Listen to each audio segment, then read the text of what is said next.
Greetings, ladies and gentlemen, and welcome to the Gimme the Check podcast. I am your host, Fredy V, and thank you so much for pulling up. My next guest, I am so happy that she joined me.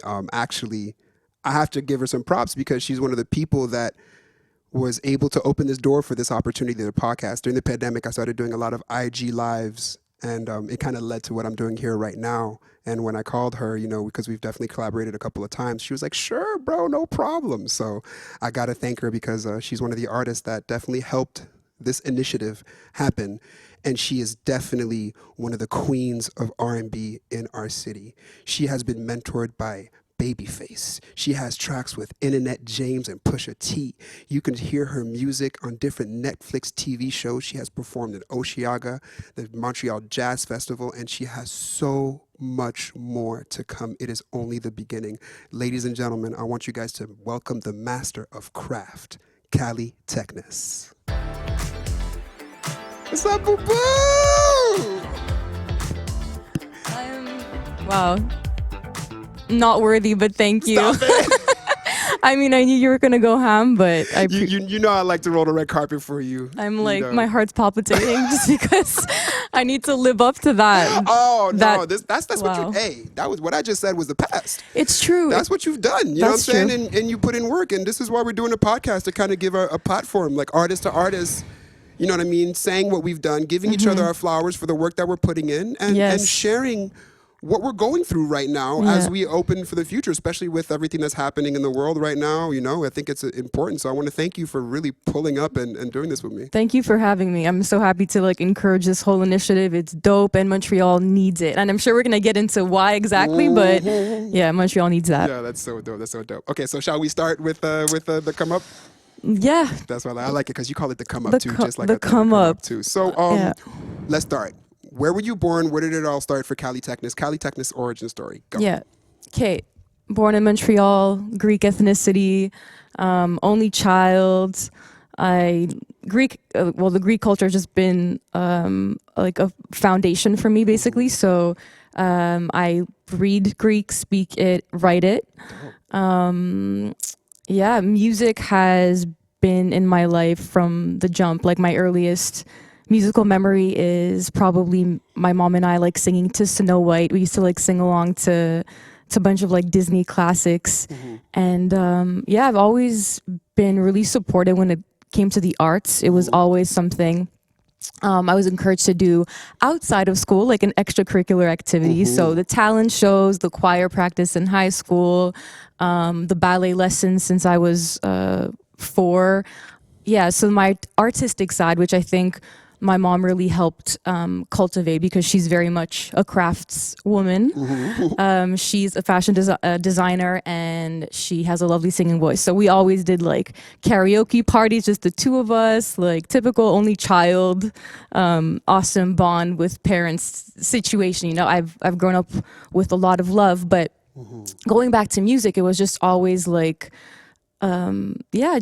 a passion, something to entertain, but never was I discouraged from doing it. It was just never presented to me by my parents or by my peers, my teachers, the society that I grew up in. It was never really presented to me as a potential career. So as much as I would definitely be the kid accepting awards in the mirror with the brush with the hairbrush as the microphone, I kid you not, I've done this with a make-believe interviewer in the mirror. That was definitely me.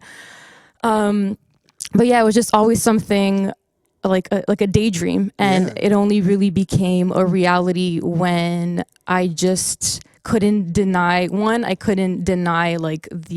art and the creativity that just wanted to come out in either song and dance, which kind of coincided with being in my early adulthood, being at a crossroads and being okay, so I'm old enough to really make decisions on my own and to consider exactly why I'm doing things and who I'm doing them for and where this will lead. And I was at McGill studying psychology. Yes. Word. I'm very much analytical, overthinker, Okay. introspective. That's why I'm so good at R&B, because I'm really good at like just uncovering those emotions and like explaining all those intricacies about like the human I never experience. looked at it that Yeah, way. I'm That just is all up in my head, so I have all these like really poetic ways of like viewing things. that is really dope, because R&B does really talk about relationship and personal dynamics, and I think so. wow. Oh my God, you just really opened up. Okay, I'm picking up a Yeah. psychology book. So that's pretty much like the psyche and where I was at the time. I was 21. Basically about to graduate from McGill, having completed the bachelor's in psych and like not knowing really where to go. And that was kind of the time that Instagram and YouTube were really like Got it. starting to become platforms where musical artists or just like freaking talented nobodies were putting themselves out there and like posting song covers in particular and blowing up and like developing careers off of social media. So was that, sorry to interrupt, but was that the more, because you said, it seems like it's something that's always been in you, that you've always been able to express, that you were Perform, exported, express, yeah. and you very much supported to express Yes. it. But as you said, you didn't necessarily know that this was a viable career path, or No. that this is something that you do. So was that moment that you saw, you were like, wait, hold up, like, Not can I just actually, yet, not even. Not- I was not there still yet? So no, I when was did that still very happen? much in denial. It was still like, oh, these people are doing that and that's super dope, and like it's easy and like accessible for me to create an Instagram account, create a YouTube account, and then like post stuff and like put myself out there. I think I was comfortable with putting myself out there, and after I got some like positive feedback on those platforms, I was like, okay, like I know I'm not crazy, but at least like I get that like people can mess with me and they think my voice is dope, so I was excited about that. But when it really took a shift was when my manager, Jarrett, shout out Jarrett That's my McKenzie, man. Shout out for in everything the you're doing, building. Jared. We're going to take 2 seconds and shout out everything you're doing, man. Yeah, this is for a great real. brother doing moving things, great entrepreneur. Exactly. And he really is a part of Kallitechnis. It's not just people see me and they identify Kallitechnis with me, but he's just believed in the project Kallitechnis before I even thought it was a reality. He just like saw so much potential in me, and we met online after he had peeped some of my song covers. And the rest is kind of history, because he just really started planting those seeds in my head that I had something worth exploring, and that it would be an injustice to my soul to not be able to explore that and like manifest that. Let's just Yeah. take a second for that. An injustice to your soul. Yeah, no, it really, and that's what I really love, and why, even though I'm like super stubborn and like reluctant to take his advice sometimes, I just know that his intentions are always good, For sure. and pure, and they're really for my best interest, not only as like a creator, like not in terms of like strategy and business, but also just as a human. Like he is always the one to be like, yo, like why aren't you like dancing more and like singing more, like when I'm having like my lazier moments or whatever, like the not so productive days, because he knows it's not about like what those activities are going to yield, but what I'm going to learn about myself along the way. Amen to that. Oh my God. So Callie giving answers that are like podcasts on their own, like on that. Like I can just probably take 2 things you said and make a whole episode or something. Yay. Wow. I'm Okay, so glad. I'm so glad I'm being like eloquent. Yes, you are being very eloquent, my dear. You dropping bars. It's a hit or miss, but I'm glad it's coming and that's what it is. Oh my God, there's a lot of stuff in there that I need to address. Okay, Yeah, I'll so- start with this. Let me interrupt, because Yeah, go for it. I need to talk again to that, because I really relate to that too. You know, coming out, putting the camera in front of your face, or being in a place where you're singing covers. You know what I'm saying? And you're singing what somebody else did, and your actual skills. You're putting your skills out, but it's not necessarily your soul or your story, you know? And then now you're saying that it would be an injustice to your soul. And because you have a story. And that's the other thing. And I always tell artists, it's about what's your story. You know, if you don't have a story, you just somebody with a talent right quick doing something, but people ain't gonna connect to you. And for me, it's just like I just see this connection. Your fans have a connection with you, and they understand your story. And I find you to be a fantastic writer, and I feel like you're getting prolific. Where like I was telling you, like on the way here, you're just bam, bam, bam, bam, bam. You put out. So Can you explain that transition for me to like, all right, I'm a good singer. People fuck with me. They know that I'm, that I'm hot too.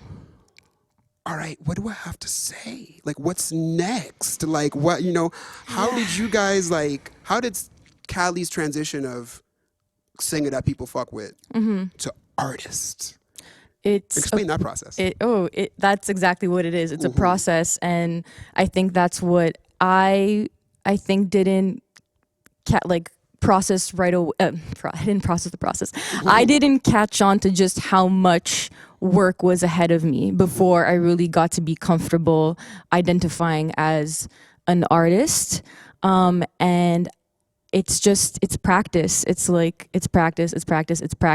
It's a lot of introspection, a lot of questioning, a lot of self-awareness. It's like a lot of, I think, again, because I'm the overthinker, I'm just like, okay, I don't want to just talk about like a love story. Like, what about my perspective, how I view the world, what can I put into this that is unique and is thought-provoking and is inspiring and is relatable and is kind of just a romantic way of viewing the world that is also just like a source for connectedness. Like, I just want, with whatever I share, for it to just add value to my life. So I want whatever therapy I undergo when I'm writing, and like whatever kind of catharsis that brings up and inspires, I want that to be beneficial to me, but I also want to have a positive impact on the world. As like cliche as that is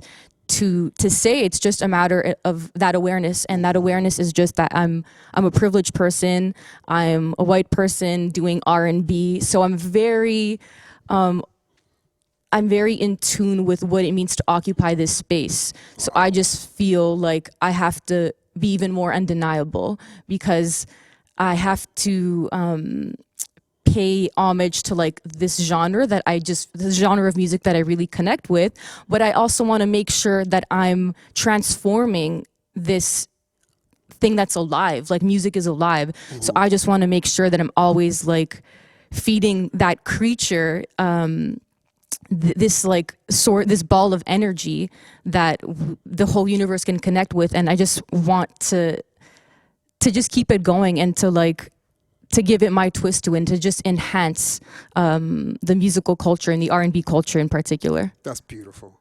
I love that, because what I love about what you said is that, I was talking to one of the guests that just came, was Pierre Lucrio, who the producer of Child, and we were talking about when you find your calling and stuff like that, and being in service to humanity, and being in service and to contribute to a culture, to contribute to something, but as well too is that you can do that both as well to yourself. And, the kind of the catharsis of doing something and working through the things you have in your mind and whatnot, and then offering that to people. And then when you do that, it's kind of like so many people relate. And as an artist, you realize, oh my God, I'm really not alone. I'm not the only one who thinks this way or has these type of thoughts and stuff like that. And, and especially like, there's a lot in our mind, and some of the stuff I'd like try to do with the Gimme the Check podcast, or I hope to do, is to talk about, some of the difficulty that we have as artists in our minds, and as we search for our identity and we search for what is our purpose in this world, what do we have to say to people, what do we have to offer, dealing with our demons, dealing with all these things, and just being in your head and really all that type of stuff, and then finally being like, okay, I'm going to put something out to the world. And I just want to thank you for saying that. And because I think that you kind of said some of the stuff that, overthinking, struggling, because I think it's that vulnerability. Yeah, and it's exactly the ability to be vulnerable, and the courage that it takes, man.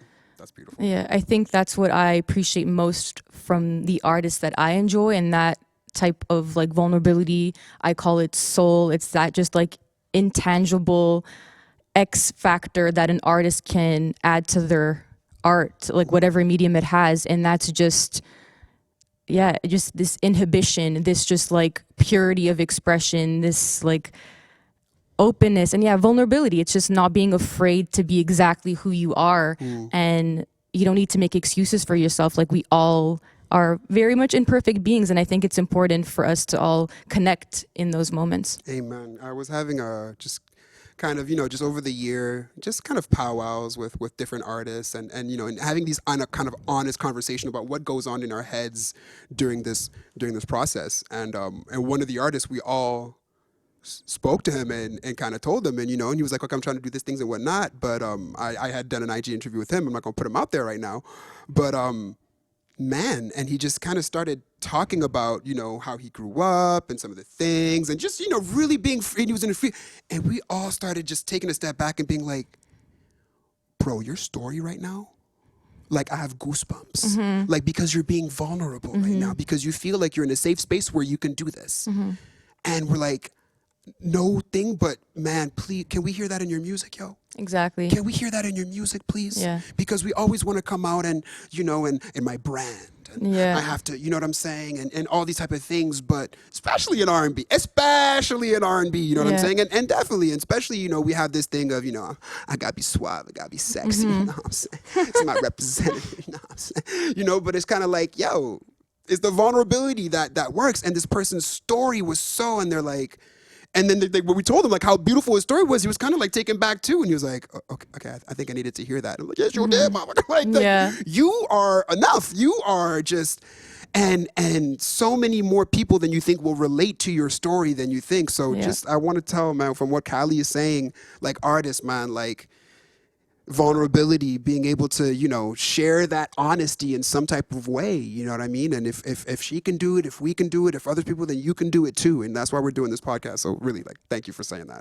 for real. So listen, I want to get to, man, like I said, I'm just going to say, like, I've been seeing you about like last 6 months to 9 months, and whether it's a track you put out or you're kind of showing people Like a snippet a or snippet something. or in-depth, man, you pumping out, man. You as our beloved Caldi would call it, the conveyor belt. Yeah. You know what I'm saying? Where it's just, Shout out Caldi. Shout out to Caldi. The conveyor belt, man. You just gotta keep the factory and keep things. And it seems Yeah. that the conveyor belt is starting to move, and you're hitting stride. And like now, like I could call you like a prolific songwriter. Thank you Right so now, much. like you're just like master of craft, and it feels that is the craft that you're like above all. Songwriting seems to be so important for you. So, can you tell me, how have you gotten to a place where you feel like you're hitting your stride, where you're able to put out music consistently? I'm sure you have like a vault of music that you're not even putting, because it just Oh seems my like God, you're yeah. writing and working like all Yeah, the time. yeah. So can you explain, just so for like for people that are on the come up, you know what I'm saying? Like how to get to a place where it starts pouring out? Because it looks like that. It looks like Yeah. it's coming out of you right now. I think it's taking a moment to be like, okay, why am I writing? And then connecting with your why. I think before the pandemic, I was writing as like a means of survival for my job, in the sense that like I know that in order to be an artist and to like keep a career going, I need the fuel for this machine, and the machine runs on music, so I need to write for that. And it's not that I before the pandemic I didn't connect with what I was writing. It was just I didn't have the pace. I didn't have the consistency. I was good, like in the sense that I was great at writing on the spot, like getting better with every song, but I just didn't have that flow and the pace that I really needed to tap into to really just kind of like just take off, not in terms of like how people perceive my songwriting skills, but take off in terms of like I have this motor right now, and like if I don't write a song in a week, I feel it. Like I feel it in my body. I'm more frustrated, like I'm not my best self.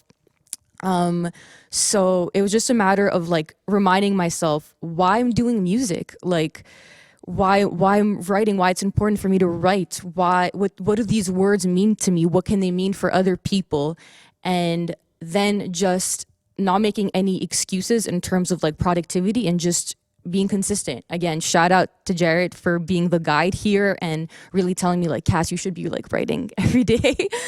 Shout out to him, because let me tell you, I'm very much your typical artist, like hella stubborn, hella emotional, hella I'm gonna do it my way, and like I know it's best, and then like don't just I At my can pace. Yo. Okay, like don't. I'll do it. Just not you like can't rush art. You yo can't rush exactly yeah. And I totally admit to being a brat, but I'm really thankful for this new mode I'm in, and it's just practice. So it was connecting to why I'm writing, falling more in love with it. I was thinking of like what exactly I can compare this to. But it's kind of like a mathematician loves to like work with numbers. I love to work with words.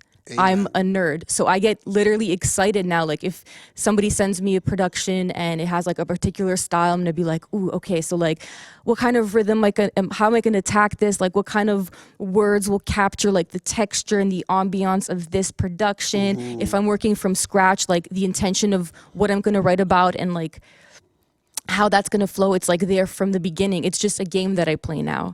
And so I'm having fun. It's emotional. It can be therapy, but I'm just also like in a competitive mode with myself.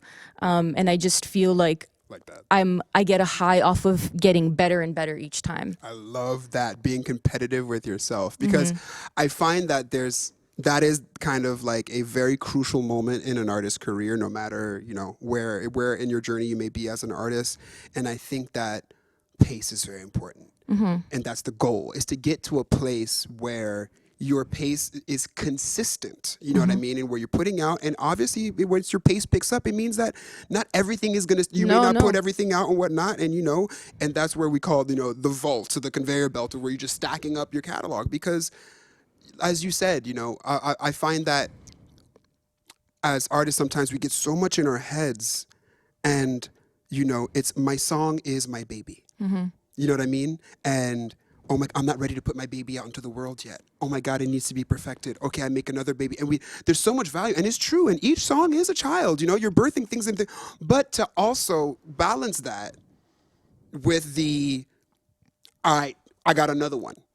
I got another one in That's me. exactly it. I have another one in That's me. I have exactly it. another one in me. And it doesn't mean that baby, is it let or whatnot. But, I find that artists have to break the mold of, oh my God, my song, my baby, and I'm not going to put it out into the world. And that's that type of, it can really be debilitating, because you don't do what you're meant to do, which is put out art. And as you said, the most important thing you said is that it's the fuel of our business.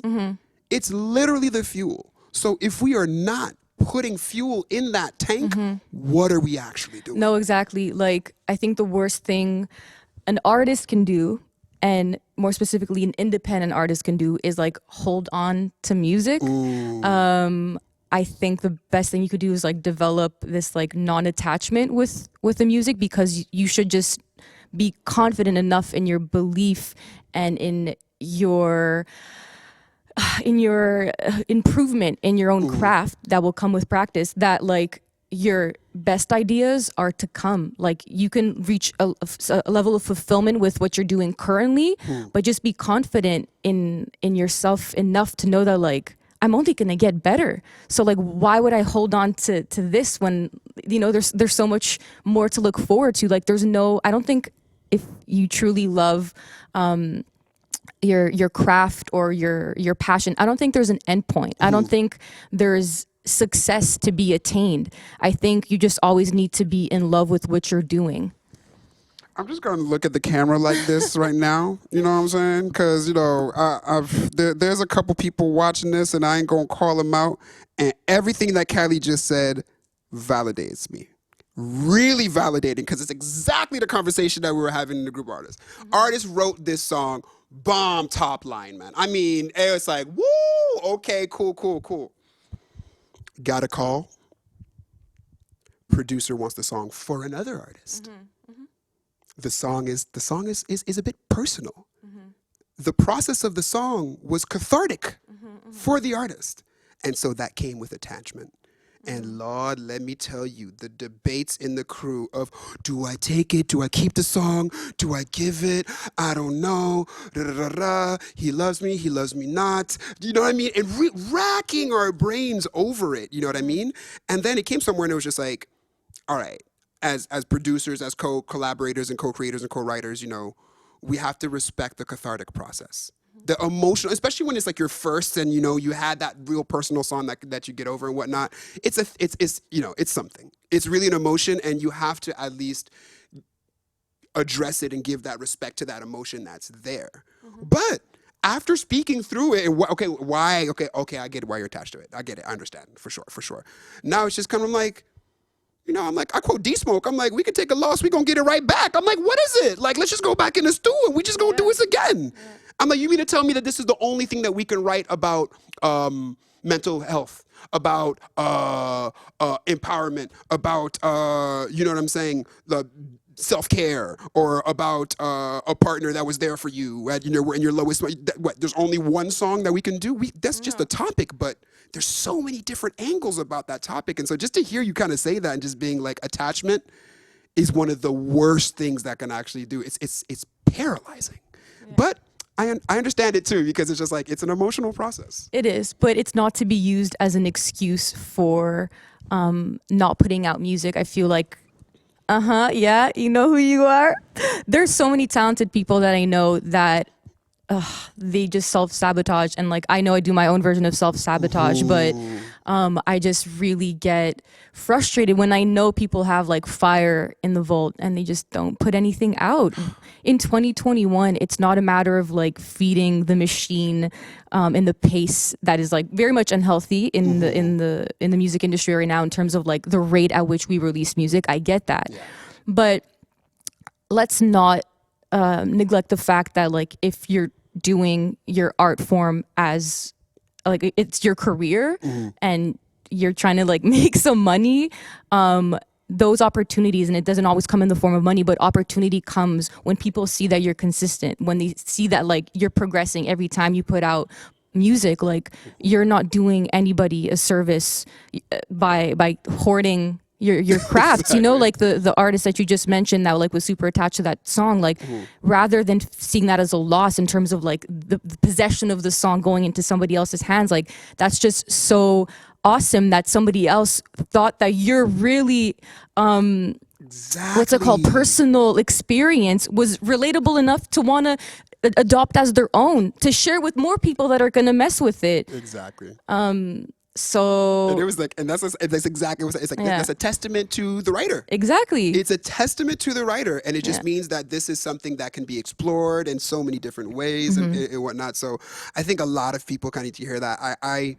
Yeah, man. Like, I think it's just only recently where it's just like, I'm kind of getting over myself and being like, okay, cool. Let's release this. This is who we are. I know who I am. We know what we do, and release. But I think I'm really happy that you're speaking on it, because, like I said, I think that's the mental transition. There's a psychological aspect of us as singers, especially R&B singers. You know what I'm saying? We R&B singers, we sensitive about our shit, man. We real Badu with it. You know what I'm saying? Real Badu with it. You know, and it's true. And address those emotions. You know what I'm saying? And don't like try and push them down and bury them, because if you just deny them and whatnot, they're gonna pop up and bite you in the ass. You know what I'm saying? At the worst time. But yeah, this is the type of honest conversations that I want us to have as artists. Especially, I'm sure so many artists during the pandemic have those thoughts got like times 1,000. You know what I'm saying? During the pandemic and whatnot. But yeah, just to see somebody kind of like get through that, you can get over the hump too. You know what I'm saying? And start putting out music consistently. I like to say we here, because I am at Moonsun Studio. Shout out to Moonsun Studios all day, every day. We here at the Gimme the Check podcast, we support artist entrepreneurs. You know, it's a mold that, we see in a lot of places around the world, but especially we're here, and we don't see too much, and that's not like a term that you hear too much. We like artist entrepreneurs, and we especially encourage women in the game to be not only entrepreneurs. We women appreciate you. Man, let's speak on it. And this is a huge thing. And not only do we experience like the women who are in front of the camera to be entrepreneurs, but we also want women behind the scenes. I think that something that has really been a game changer in my career personally is working with women, and especially Black women, behind the scenes, the creative directors, the marketers, the photographers, the stylists, the creative directors, the artistic directors, all those people behind that have a full understanding. So we really support that. We want to push that. And the other thing that we do is that we encourage women to be producers, engineers, nerds, run the board, Yeah. all those things, which is there's a glaring lack in the industry. Definitely. And you too, in your songwriting, I see as well too, with your production and things that, Started you know what I'm that. saying? You started that and you on it. So can you talk about the other non-artistic, being in front of the camera, in front of the microphone, or writing that top line? What are the other aspects of your career in which you get involved in behind the scenes that speaks on entrepreneurship, that speaks on you taking ownership of your career and you know, and being an example really for other women coming up, you know what I mean, to do the same, whether it's in beat making and engineering, whether it's knowing your branding and your whole marketing rollout, or graphic design, anything. So what are some of these aspects that you can speak on that you've had experiences with? Behind all of them, I'd say it's being resourceful. Yeah, especially as an independent artist, don't have much of a budget to work with a lot of the time, and that is not something that takes away from the art. I think it's only brought the best out of me creatively. So I've taken on a lot of like the Photoshop work, for instance. So I'm behind probably 85% of the graphics and cover arts. What? Okay. Yeah. 80%? I'm pretty sure that's accurate. Yeah, I'd say so. Okay, Jared. Yeah. My higher Kylie. I'm just saying. And luckily, I do all of this behind the scenes work with Jarrett. So we're very much a team in terms of like being on the same page with the intention behind projects and how we go about things, what we prioritize, etc. But we do everything from A to Z. I am doing all the creative direction when it comes to like a shoot for a lot of the time, along with Jared. Like we'll put together I don't know, like mood boards for videos and treatments, and we'll submit the grant and like write it up. And we know that we ask a lot from people because we don't have much of a budget to work with a lot of the time. And it's again, that's not an us thing. It's just very much like what the industry is about when you're an entrepreneur. It's building relationships and exchanging favors and knowing that if like I win, we win, and we uplift each other, and we just try to like add something to like the I don't know, the canvas, let's say, that we're all working on. So it's just being conscious of that, knowing what kind of platforms I'm like occupying as a woman, how it can, like you said, like uplift people, uplift women in particular. I was really candid about like learning how to produce in the past couple of months. I created this like challenge for myself where I'd produce like every day for 30 days, and like I show people kind of like my progress behind certain songs and like what kind of stems I'm putting together and like where I'm getting these sounds from, and that's all just to show how human I am, how I just don't have everything figured out, how I'm embarking on this like very overwhelming part of the music industry, production, where we don't see a lot of women. And so I've been showing that on my socials with the intention to tell people that like you want to learn how to do something, everyone starts somewhere. And I think it's really nice to be honest with people and to show them that everything is a process, and you can put yourself out there while not having everything figured out.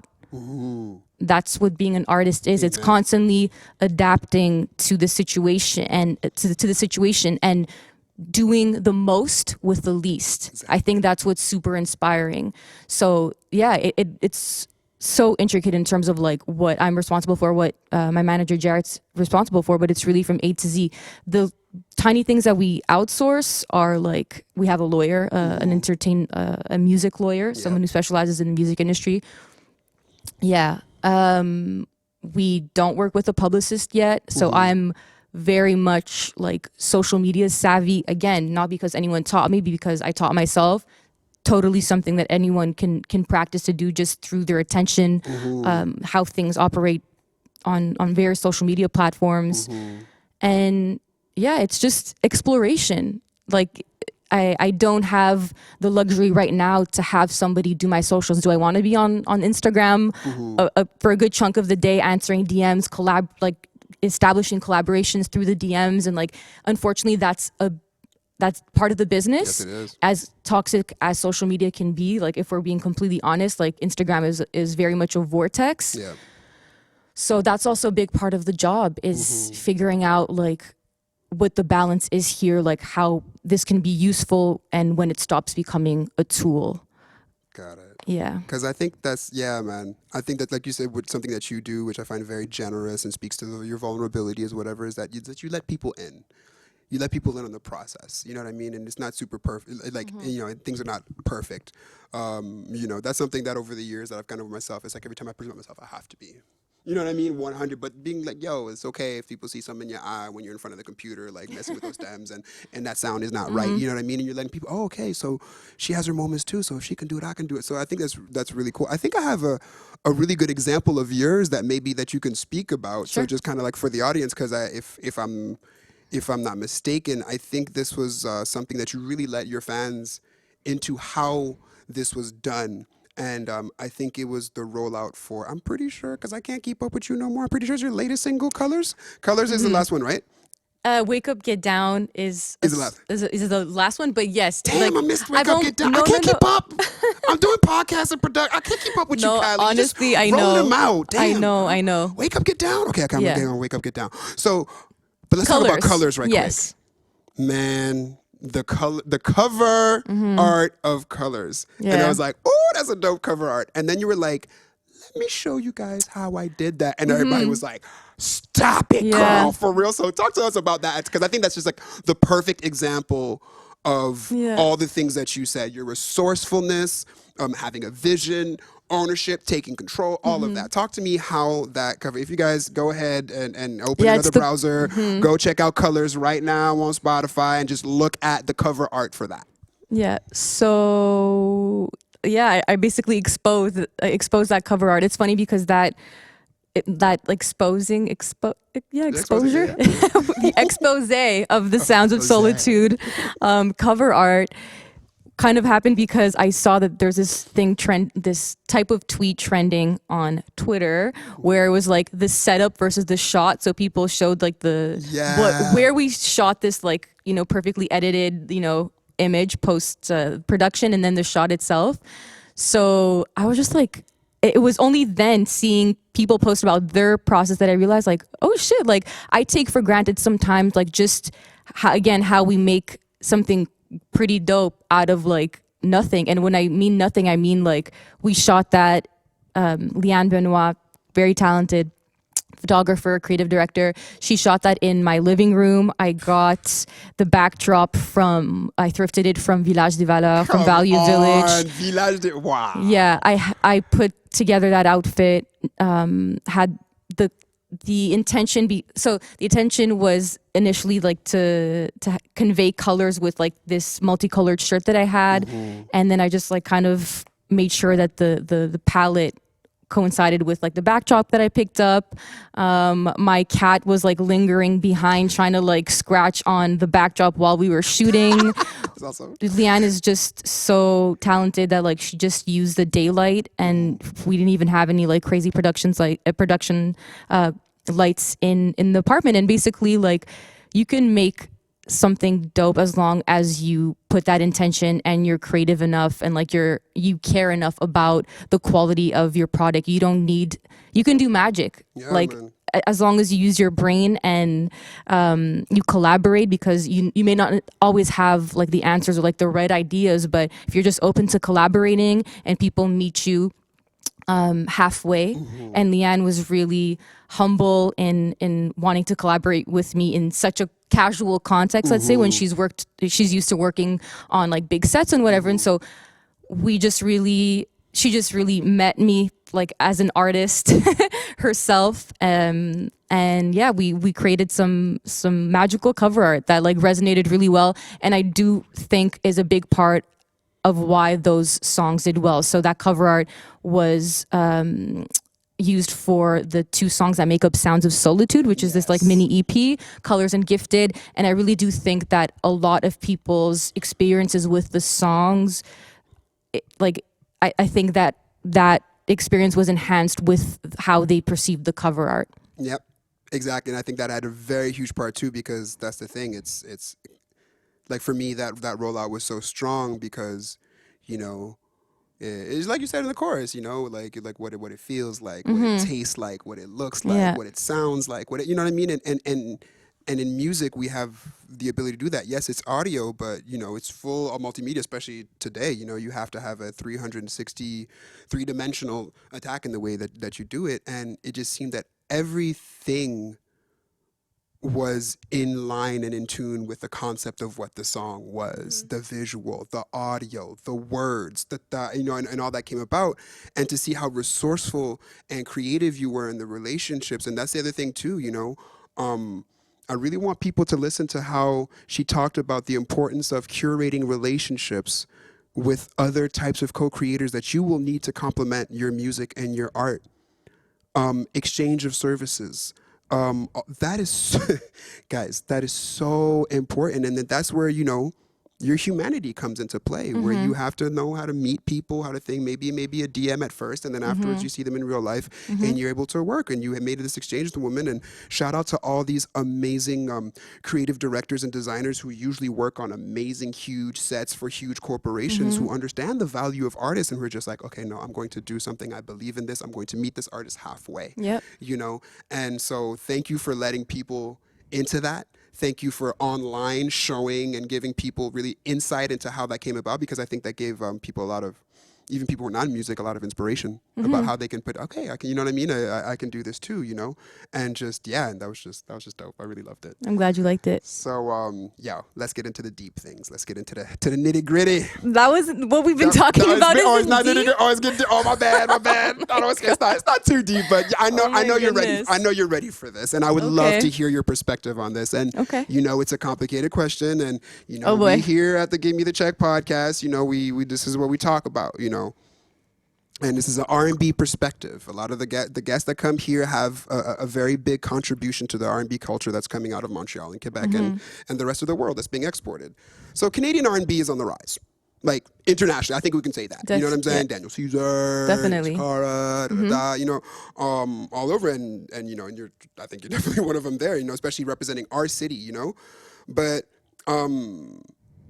Montreal seems to be, like they say, okay player. You see the little okay player joints coming out. Montreal got next, So there's some bubbling, something's happening here, Definitely. But we live in a very special and unique place and in a unique situation. And I want the people who, from Montreal, so we can have a conversation about it, but people who are not from Montreal that mess with Kallitechnis, and, we can give them a bit of insight of what it's like here. You know what I'm saying?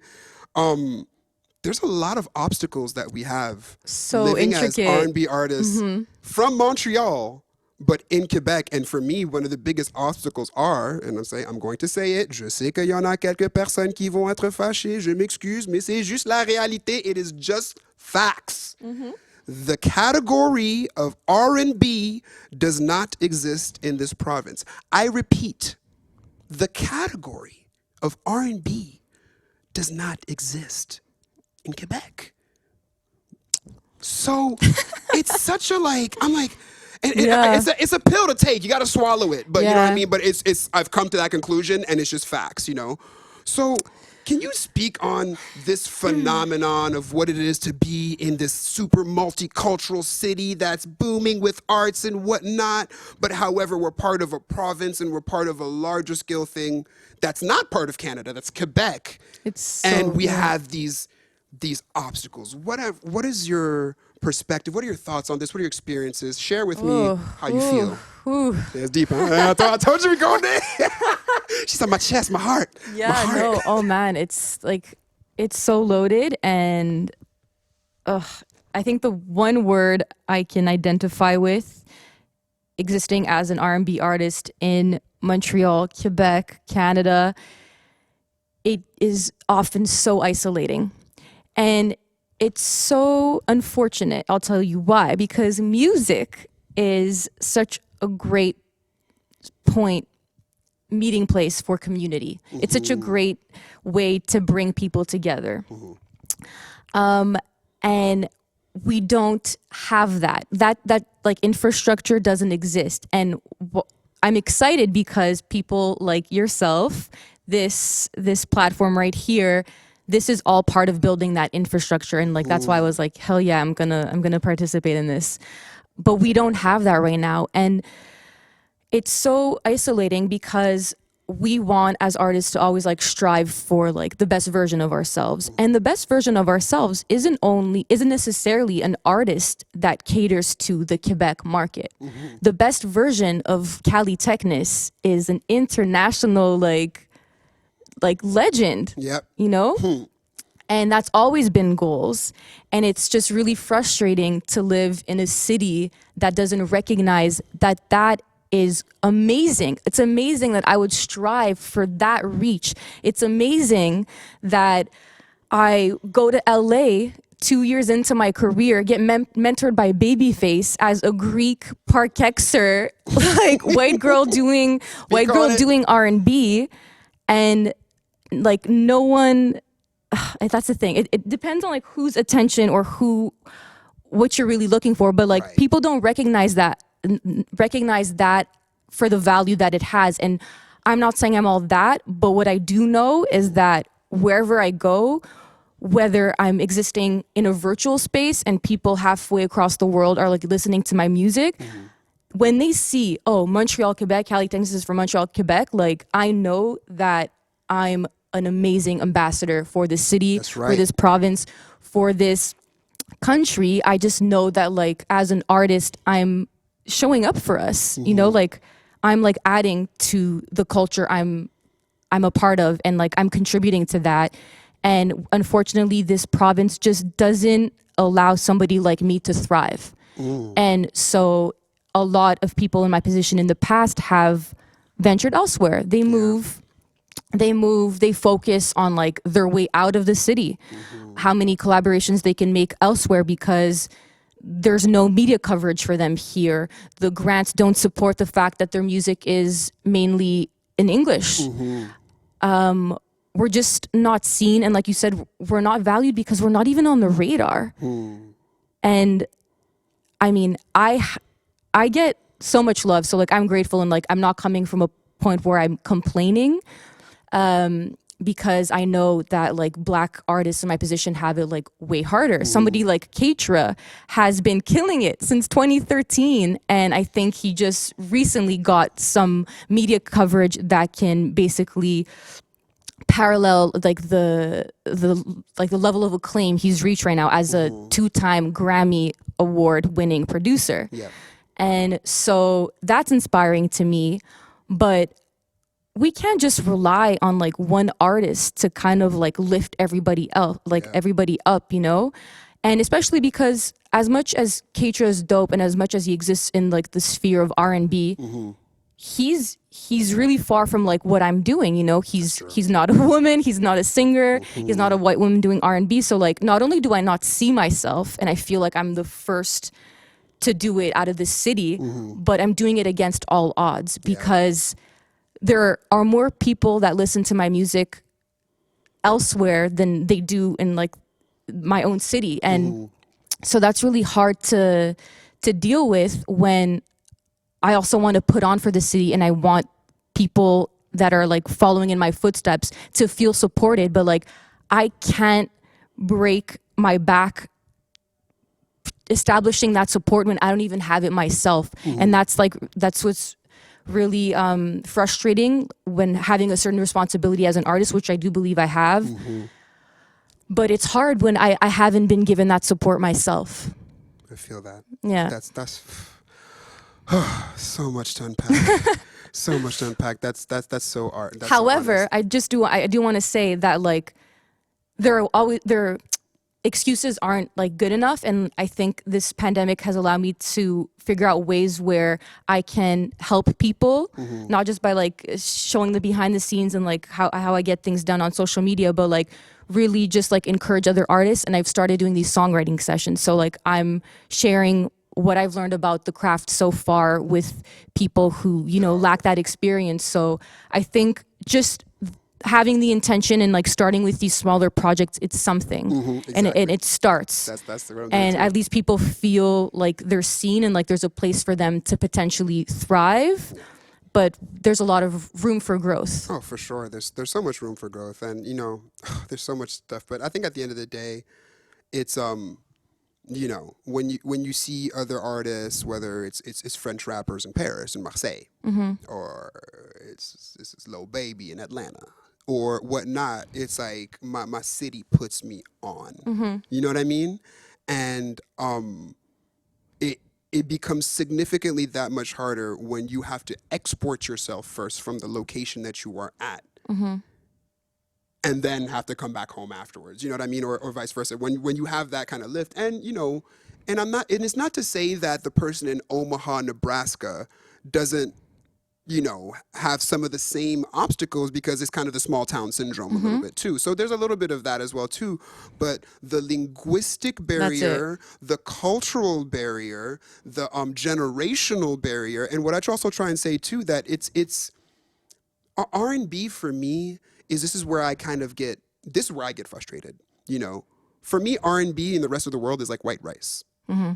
Every culture has white rice, has a form of it. You know what I'm saying? And for me, I don't get it where I see whether here that they take elements from R&B, whatever, and will give it every single adjective, oh, ça groove, oh, c'est ça, da da da, this, da da, but actually give it what it is. But at the same time, you'll roll out somewhere outside of Montreal, and then you'll hear somebody bump the whole entire Bruno Mars album from top to back, which means that this is, for me, that like R&B is so universal. It's something that's so that brings together, and they like it, and there are things about it like it, but it's like not giving it its actual due and its actual props. The other thing that frustrates me too is, like I say, is that, you know, when you go to the grocery store, you know, you see a cheese from France and you see a cheese local. What do you buy? You know, so there's people tell you, acheter local, support local. Support local is what it is. So me, like, you know, working a little bit with film and TV here, it baffles me when they put literally R&B songs as placeholders for the productions, for the TV show, for the movie. Yeah. And they're like, but we can't afford that tune. So can you do something just like it? And I'm just like, can you just take the freaking Kallitechnis song and just license it straight up? And, you know what I'm saying? And she eats and we eat and that engineer eats and that songwriter eats and that producer eats and we buy local. It's like buying local strawberries, but no. So we look somewhere else and whatever. And it's even beyond linguistics and beyond race, I find. Let's talk about Corneille for a second. You know what I'm saying? Like Corneille blew up in France and they're like, yeah, he's ours. He's like, you know what I mean? Like, you know, where were y'all when I was struggling and y'all didn't want to smell me, but now that somebody else says, hey, Montreal's cool, it's hot, it's hot, it's hot, without doubt, that's when we jump on. But that's why I want to, like you said, like working with other songwriters, doing this podcast, speaking to the come up, creating a fertile ground for the R&B culture here so that people understand the vocabulary. People understand that what it is because they like it, but it's just, you know, it's a generational thing and it's a lack of knowledge thing because when you leave Montreal, you know, it's very small city. It's very singer-songwriter, and Quebec's musicality was not built necessarily on the rhythm. It was built on blues, but not rhythm and blues. You know what I'm saying? And our music is rhythm oriented. You know, so these are some of the things that I find that we're like, I don't know if there's another place in the world like this. It's because so deep. Montreal, Quebec, Canada. Like you have to understand how those three are different, you know? It's way more political than we think it is. And I don't even think it has to do with the genre of music not being as appreciated. It has to do with the fact that for now, I don't want to be so like general and say that like the people that run the province, but let's just talk about like media. The average Quebecois person is, let's say, like a white Quebecois male. And this province is so hung up on perpetuating like a really rigid version of what the Quebecois identity means. And R&B is just not in that, like, to associate the average Quebecois person with R&B is just not in the picture. Maybe because R&B is like historically like a black genre of music. Maybe because there's not a lot of it in French, if we want to consider like the language thing. But right now, Quebec is just in general in terms of like where it invests its money and what it chooses to highlight in the arts. If it doesn't fit the mold of what we've understood is the stereotypical classic Quebecois identity, and how our market can be affected by like putting that forth. If you just exist beyond that, like you stand no chance. And that's why it's definitely not a time for us to like wait to get that foundation. It's just a matter of like creating that foundation for ourselves. Like there's no point in waiting around to like be seen. Yeah, and that's exactly what it is, because Montreal's Montreal, 50% immigrant, super international, the, plateau, and we're all, super bubbly and whatnot, but the shareholders and the power holders who have the ability to highlight certain aspects of the culture, you know what I mean, reside outside of Quebec. And that's also generational, because a lot of them are the baby boomers that are getting old and are not as connected. Even some of their kids, the kids from Trois-Rivières, they're listening to, you know what I mean, to listen to Ketchup, they're listening to other things, and they're like, Dad, Mom, like, you know what I mean, like, play this, why isn't it on TV? And their parents are TV producers and TV shows and stuff like that. And that's where I find Rap Keb, which is a hip hop from Quebec. That's what we call it here, rap keb. It's like, you know what I mean? It had its due in the last 15 years. It's really kind of come up, and I understand because of, there was no internet in Sherbrooke in 1992. So, you know what I'm saying? It's some certain things are kind of coming later. There's a delay, yeah, definitely. So there's certain things that I understand, but for me, why I'm so convinced that it's really the powers that be that are either ignorant to it or willfully ignorant and not trying to highlight it, is because I know I've done this province at least 3 times. There's like most cities and towns, maybe there's a village, there's a place I haven't been to, but I've seen it. Yeah. I've been there. You know what I'm saying? I've performed there, and I've been, and I can tell you for sure that when you get out there and you start playing music that comes from R&B culture, booties are moving, teeth are showing, kids are hugging, grandmas are there, and everybody's into it.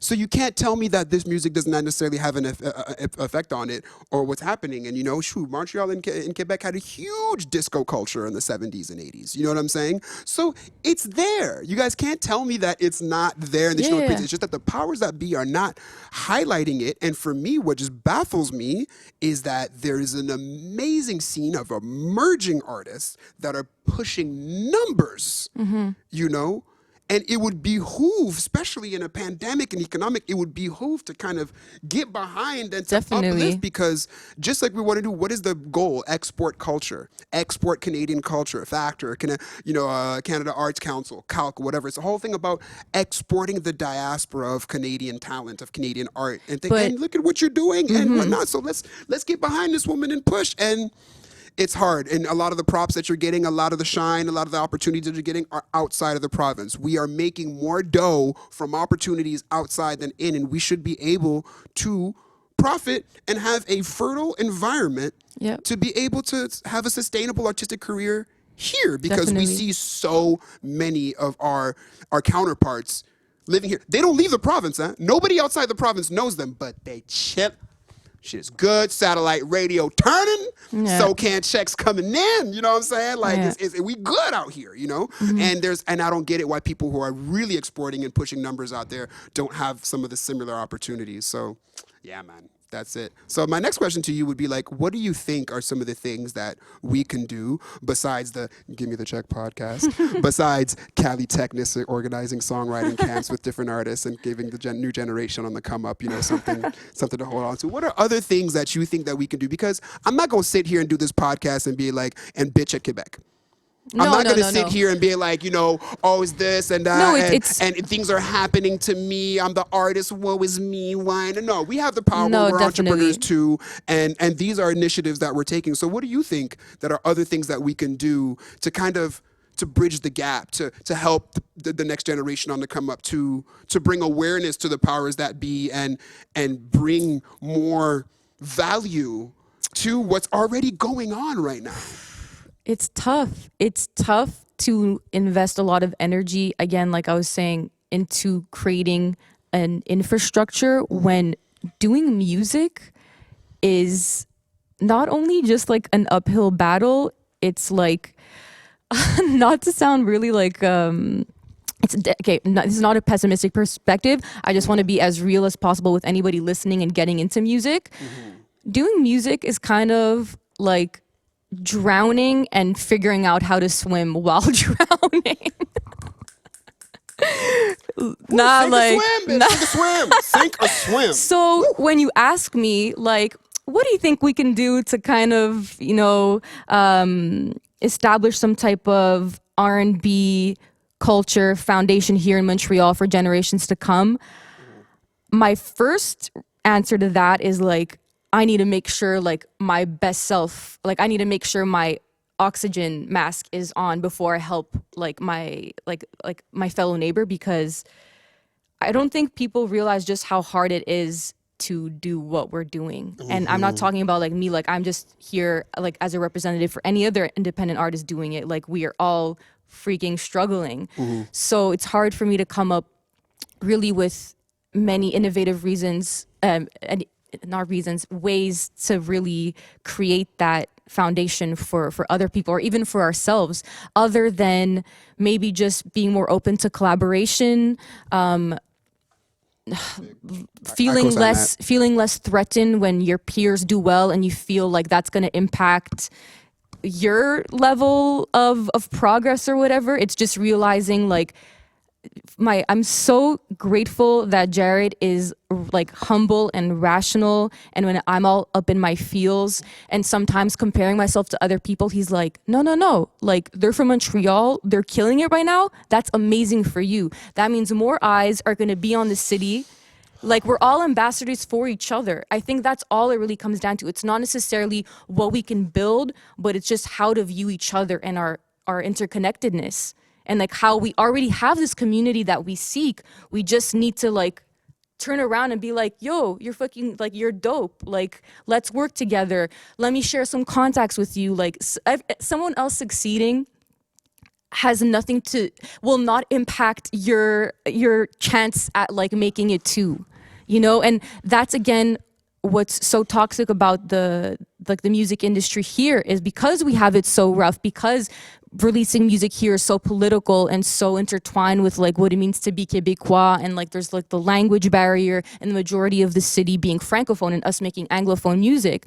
So that already gets us more into this like fight or flight survival mode. I have to be defensive. I have to like hoard my Resources shit. and your shit, yeah. Yeah, and it's we should be doing the opposite of that. And it's crazy like how we block our own blessings by being protective over things we shouldn't be protective over. Because like I said, if one person's winning in the city, we all are. Okay, ladies and gentlemen, I just need to take Mic drop. I just need to take like 30 seconds. Like, Lord, just thank you for Kallitechnis. Thank you for coming to this platform and for spinning the gospel. We spoke about how the forces that are working against us, but we got to be honest about our own community, man.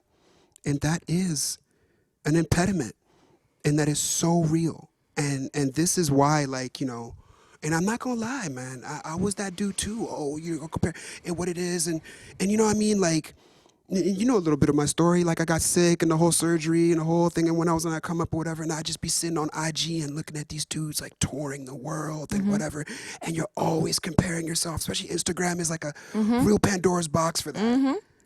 And again, these are some of the mental things that we go through, and I hear, there's not that. So this is why another reason why I'm creating this, so we can kind of create this kind of ecosystem around us, because it's just like, that's the thing. Like, Callie is doing great work. I'm going to keep pushing and uplift it, because if she goes up, it opens the doors for everybody else, because she represents MTL R&B, which I'm sitting here saying that we don't have enough representation. Now we have representation in doing, and I'm not going to support that. What is that? We really got to change that. We really got to change. And I think this year was something that was very important for us, by stopping to move, Definitely. stopping to have to, always keep on running after your dough Reality or whatever, check. and a reality check. And Give I me think the that in reality RC, check. Exactly. As creators, that was, I see. I like what you did there. She's good. She's good. She's good. No, but yeah, man, that's what it is. Thank you so much for saying that, because that's, that's something I don't want this. No, that's realer than any conversation we can have about like us being born into this stifling creative environment. You know, like those are excuses. Those like are what's in our excuses. control? It's how we interact with one another as artists. Yeah, yeah, and that's all we're trying to create. And this is literally like the main goal of this podcast, so you could hear words from that, man. I think I might have to take that snippet, Callie, because that was a drop the mic moment and whatnot. Okay, so let's make it light before we leave. Okay. I told you I was going to I'm give you a little scared, trivia no. joint. I'm trying to do segments. I'm trying to be like a professional. You know what I'm saying? You are not like. Thank you, appreciate it. So, yo, I think I got a segment. It's called One Gotta Go. Okay. One gotta go. One Oh, gotta go. boy. All Okay. right. So like this is something like you on a stranded island. You know what I Okay. mean? And you're about to take a trip onto an island for like a year. Like COVID hit. You say, okay, cool. You can go to Tahiti, but you can only take Okay. certain So amount of of this artists series, or something. okay. So and one gotta go. So I'm gonna give you a choice, and you're gonna have to make a very hard choice and eliminate one, and one Okay. gotta go. Okay, you ready? Yeah. All right. No. Off the Wall or Thriller? Which one's going? One gotta go. Thriller. Thriller's gotta go. Yeah. See, that's why I love this woman so much, because Off the Wall is the R&B record. Yeah, it's exactly. the R&B record. Okay, Hell she got yeah. it. That's what I'm talking about. Okay, one gotta go. For a year, huh? At least a year. You don't hear this artist, no out, no nothing. Okay. Stressful. All right. Stevie Wonder, Marvin Gaye, like one of the Motowns. Oh, One gotta go. Marvin Gaye. Marvin Gaye gotta go. Yeah. It's still a very hard choice for me. I Yeah. very much respect it, but it's still because Stevie, in terms of like, you know, Melodies. he laid the foundation of what it is, but there are about 2 to 3 Marvin albums, like obviously What's Going On, which is but have you ever heard Hear My Dear? Hear My Dear. Can you Check- sing it for me? That's true. I didn't sing in this podcast. I usually try to think. He has this song. He goes, it's really psychedelic, man. Like he wrote the album after he divorced his wife. Okay. So the cover of the album is love, like kind of like a statues, you know, like David, I think Monopoly board, and it says love and marriage, and you turn it around and it says hate and divorce. So he was really in that thing. Like Tammy Terrell had just passed away, you know, and he was being a little bit truthful about some of the stuff he was experimenting with. And there was this song, and you know, and I just remember like being 15, like my brother was like, "Yo, Dad never told you about this album, huh?" He's like, this ain't how sweet it is to be loved. And he was like, listen to this, bro. Listen to this. He's like, don't play it in front of Dad. I was like, what? I'm track and said, check out this evening and check out this brand new smoke. All this thing I got, it ain't classified as dope. Comes from Venus, haven't had it all week. Oh, just want to try this new thing with me. I was like, what?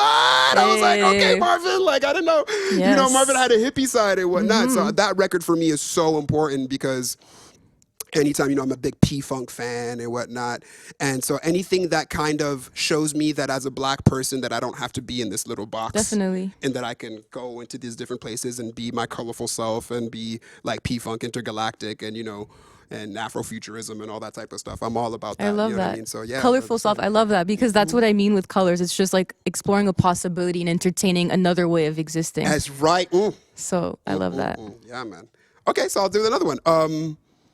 Earth, Wind, and Fire or George Clinton and the P-Funk All-Stars?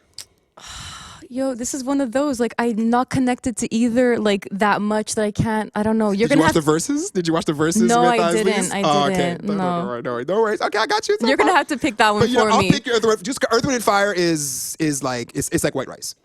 Okay. Do you remember? You know, Yes, September, yes. dude. It was like, yeah, like when they did that on verses, I was just like, it was game over. Like, you Of know, course. that's just the world. Okay, I'll get one that'll be a little closer to your heart. I think I know the answer, but Teddy Riley or Babyface? Babyface. Ah! Just cause. Just cause Callie was like, do you know what I'm I mean, She's like, he did my backs on the song. So oh my God, he did what?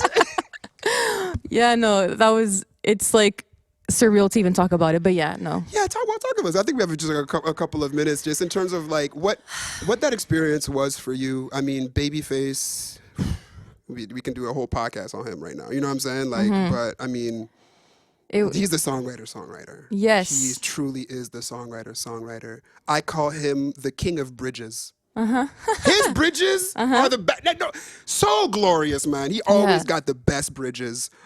He wrote "When You Believe," right? Whitney Houston, Mariah Carey. Yep. And that bridge is insane. Yes, it is, exactly. Yeah. That was like the first one to come to mind. Oh, man. But yeah, no, super dope. Surreal got invited to his personal studio in Hollywood. This like bunker gate, like crazy. You wouldn't. It's very like unassuming from the outside. You go inside, it's just like covered in plaques. Like, oh my god. Oh, the hallway. Like, yeah. Can you not God, flex this hard, please? Jesus, 'cause it's so intimidating. But no, just surreal to have somebody like him recognize me. Like, doing music is not so much about cosigns, but like you do reach certain points where you're like, am I crazy for like going this hard and like for entertaining this as like a life path, and just to be there and to feel like I belonged there and like I was worthy of that space, and to have him compliment my voice, I was just like, oh my god, like I can do this. Go ahead. That's beautiful, man. I was very happy to see that somebody from our town, you know what I'm saying, exactly, was in those the circles. And, you know, maybe not everybody knows, yo, dude, she got a cosign from Babyface. And I'm just like, that's what I'm saying, Quebec, man, Babyface. We used to Mariah Carey, cosign. Okay, so that's what it is. And let me see if I can throw you a last one.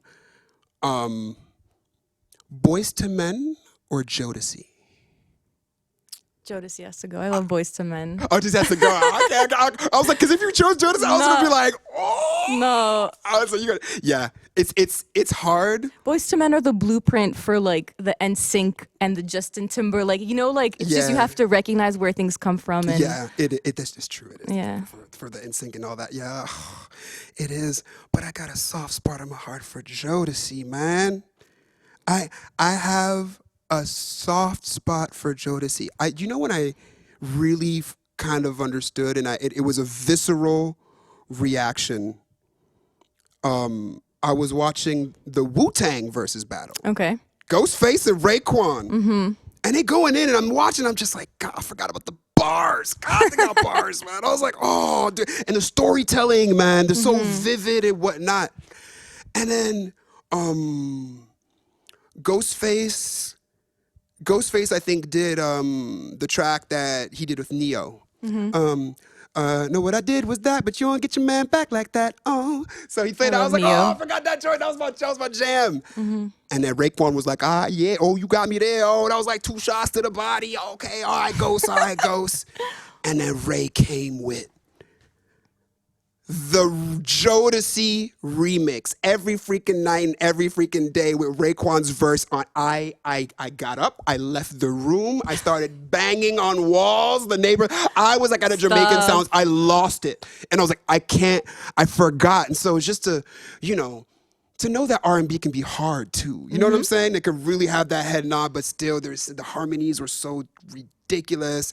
And then and then they also got All My Life. They did all of that. And do people know that about Jodeci, that we know about Casey and JoJo, right? The first two, they did All My Life. And we started at 4, but the other two brothers, Dalvin and Devontae, those dudes were in studios with Missy and Timbaland back in Virginia when Aaliyah was getting her start. Really? Devontae is a bad as songwriter, producer. This dude was responsible for things after Jodeci. Word. So for some of y'all that are looking for that R&B trivia, who think that I don't have the position to be having a podcast, oh, hell no. who the fuck is you he need to put me to on. be speaking about? I was like, I did my homework, you know what I'm saying? Like I Yeah. grew up in this joint, you know what I mean? So that's just know who we talking to, you know what I'm saying? That's what it is. We need an R&B seminar by you. Wow. Straight Seminar? up. Yeah. I don't think I'm at the point of a seminar yet. I'm gonna see if I can drop a couple more singles. Okay. Maybe drop another record, see if I can get to your pace. You know what I'm saying? You got it. I know it's coming. But Callie, I want to thank you so much for coming out. Thank you for having me. I support you. I love what you do. And I want to thank you for the support equally, for your outlook, for the whole entire community. It's so cool to see that we have people that have similar mindsets like that when it comes to everything. So God bless you on your career. Thank you so much. Likewise. This is the Gimme the Check podcast. I'm your host, Fredy V. This is Kallitechnis. Stay blessed and highly favored. We out.